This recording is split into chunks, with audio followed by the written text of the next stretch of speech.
नमस्ते। आज के इस कमाल के रिवीजन सेशन में आप सभी का स्वागत है। आज हम लोग कक्षा 10 हिंदी के एक बहुत ही महत्वपूर्ण और सच कहूं तो थोड़े से जटिल अध्याय परंपरा का मूल्यांकन का गहराई से विश्लेषण करने वाले हैं। देखिए, रामविलास शर्मा जी का ये निबंध पढ़ने में थोड़ा भारी जरूर लग सकता है, लेकिन टेंशन बिल्कुल मत लीजिए। आज के इस सेशन में हम क्या करेंगे, हम बिल्कुल उसी तरह इस अध्याय से ज्ञान निकालेंगे जैसे दूध को मथ कर एकदम असली मक्खन निकाला जाता है। हमारा पूरा फोकस सिर्फ और सिर्फ उन सटीक और हाई यील्ड तथ्यों पर होगा जो सीधे आपकी बोर्ड परीक्षाओं में आते हैं। तो चलिए इस भारी भरकम चैप्टर का सारांश निकालते हैं और इसे एकदम आसान बनाते हैं। चलिए फटाफट देख लेते हैं कि आज का हमारा रोड मैप क्या होने वाला है। सबसे पहले हम लेखक परिचय और उनके नाम को याद रखने की एक जबरदस्त ट्रिक देखेंगे। फिर शर्मा जी की प्रमुख रचनाओं पर नजर डालेंगे। उसके बाद साहित्य और समाज के गहरे संबंध को समझेंगे। हमारा चौथा पॉइंट होगा इतिहास, परिस्थितियां और उनका द्वंद्व। और अंत में हम देखेंगे कि समाजवाद और साहित्य के भविष्य पर लेखक के क्या विचार हैं। ये समझ लीजिए कि ये आपकी बोर्ड एग्जाम की तैयारी का अल्टीमेट ब्लूप्रिंट है। तो बिना किसी देरी के शुरुआत करते हैं हमारे पहले टॉपिक से, लेखक परिचय और हमारी स्पेशल ट्रिक। अब देखिए, एग्जाम के प्रेशर में ना लेखकों के नाम भूल जाना बहुत आम बात है, लेकिन इस शानदार ट्रिक के बाद आप ये नाम कभी नहीं भूलेंगे। हमारे पाठ का नाम है परंपरा का मूल्यांकन। अब सोचिए, परंपरा हमें किससे सीखनी चाहिए? बिल्कुल सही, भगवान राम से। तो बस परंपरा से याद रखिए राम, और राम से बन गया रामविलास शर्मा। है ना एकदम आसान और सटीक। अब एग्जाम हॉल में जैसे ही परंपरा शब्द आपकी आंखों के सामने आएगा, आपके दिमाग में तुरंत रामविलास शर्मा जी का नाम क्लिक कर जाएगा। अब जरा शर्मा जी की इस टाइमलाइन पर नजर डालिए। उनका अकादमिक सफर काफी दिलचस्प रहा है। 1912 में उत्तर प्रदेश के उन्नाव में उनका जन्म हुआ। उन्होंने लखनऊ विश्वविद्यालय से अंग्रेजी में एमए किया था। और कमाल की बात यह है कि 1938 से 1943 तक वे उसी यूनिवर्सिटी में प्रोफेसर भी रहे। आगे चलकर 1949 से 1953 तक उन्होंने भारतीय प्रगतिशील लेखक संघ के महामंत्री जैसी बड़ी जिम्मेदारी भी संभाली। आखिरकार सन 2000 में दिल्ली में उनका निधन हुआ। ये टाइमलाइन आपको उनके जीवन का एक बहुत ही स्पष्ट और क्रोनोलॉजिकल आइडिया देती है। आगे बढ़ते हैं हमारे दूसरे हिस्से की तरफ, जो है शर्मा जी की प्रमुख रचनाएं। देखिए, इन किताबों के नाम तो आपको बिल्कुल अपने दिमाग में छाप लेने हैं। उनकी 3 प्रमुख किताबें जो बार बार एग्जाम्स में पूछी जाती हैं वे हैं प्रेमचंद और उनका युग, भारत और समाज, और भारत में भाषाओं की समस्या। लेकिन सबसे महत्वपूर्ण पॉइंट जो आपको किसी भी हाल में याद रखना है वो है उनका अवार्ड। उन्हें निराला की साहित्य साधना के लिए प्रतिष्ठित साहित्य अकादमी पुरस्कार मिला था। एग्जाम के नजरिए से बताऊं तो ये एकदम मस्ट नो फैक्ट्स हैं। अब आते हैं निबंध के असली कोर पर, हमारा तीसरा भाग, साहित्य और समाज का संबंध। यहाँ शर्मा जी की एक बहुत ही पावरफुल लाइन है। वो कहते हैं, जो साहित्य दूसरों की नकल करके लिखा जाता है उसे अधम कोटि का कहा जाता है। सरल शब्दों में कहूं तो जो साहित्य किसी और की कॉपी होता है ना, वो सबसे निचले स्तर का माना जाता है। शर्मा जी का क्लियर मानना है कि साहित्य में मौलिकता यानी ओरिजिनलिटी सबसे ऊपर है।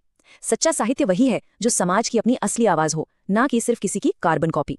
अच्छा, यहाँ पर ना एक बहुत बड़ा कंफ्यूजन होता है जिसे दूर करना बहुत जरूरी है। भौतिकवाद और भाग्यवाद का अंतर, ये दोनों बिल्कुल अलग चीजें हैं। लेखक एकदम साफ कहते हैं कि भौतिकवाद का मतलब भाग्यवाद नहीं होता। इसका मतलब ये है कि अगर आप भौतिक परिस्थितियों के आधार पर सोच रहे हैं तो इसका ये मतलब बिल्कुल नहीं है कि आपने सब कुछ अपनी किस्मत या भाग्य के भरोसे छोड़ दिया है। बोर्ड एग्जाम्स के लिए ये एक बहुत ही क्रिटिकल कॉन्सेप्ट है, इसे अच्छे से समझ लीजिए। चलिए आगे बढ़ते हैं। हमारा चौथा भाग है इतिहास, परिस्थितियां और उनका द्वंद्व। थोड़ा फिलोसफिकल लग रहा है ना? अभी इसे आसान बनाते हैं। और ये स्लाइड द्वंद्वात्मक संबंध के सिद्धांत को एकदम ब्रिलियंटली समझाती है। देखिए, अगर इंसान पूरी तरह से अपनी परिस्थितियों को कंट्रोल नहीं कर सकता तो ये भी उतना ही सच है कि परिस्थितियां भी इंसान को पूरी तरह से कंट्रोल नहीं कर सकती। मतलब इंसान और हालात के बीच ना एक लगातार पुश एंड पुल या खींचतान चलती रहती है। ना तो हम पूरी तरह हालातों के गुलाम हैं और ना ही हालात पूरी तरह हमारी मुट्ठी में है। बस यही वो आपसी संबंध है जो हमारे समाज और इतिहास को आगे की तरफ धकेलता है। अब चैप्टर में आए कुछ ऐतिहासिक फैक्ट्स का एक क्विक राउंड करते हैं जो सीधे आपके ऑब्जेक्टिव सवालों में छप कर आ सकते हैं। अमेरिका ने एटम बम बनाया था। एथेंस की सभ्यता ने पूरे यूरोप को गहराई से प्रभावित किया था।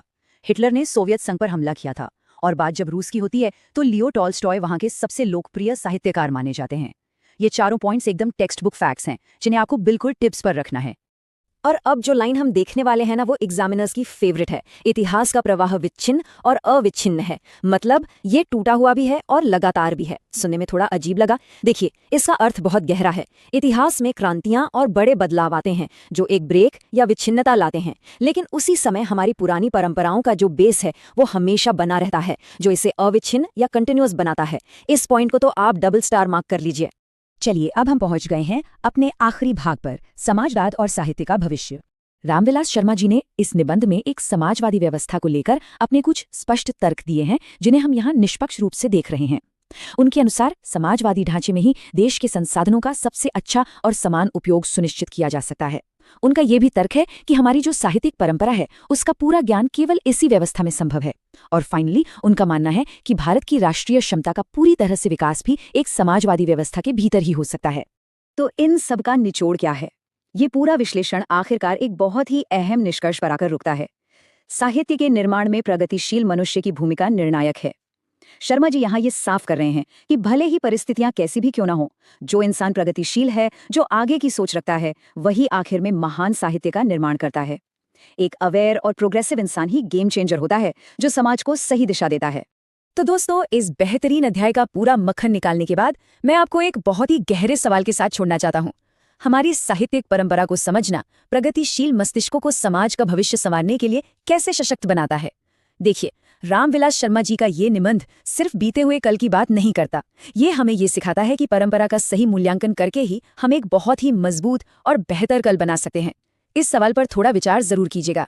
आज के इस एक्सप्लेनर में मेरे साथ जुड़ने के लिए बहुत बहुत धन्यवाद। अपनी पढ़ाई का ये मोमेंटम ऐसे ही बनाए रखिए।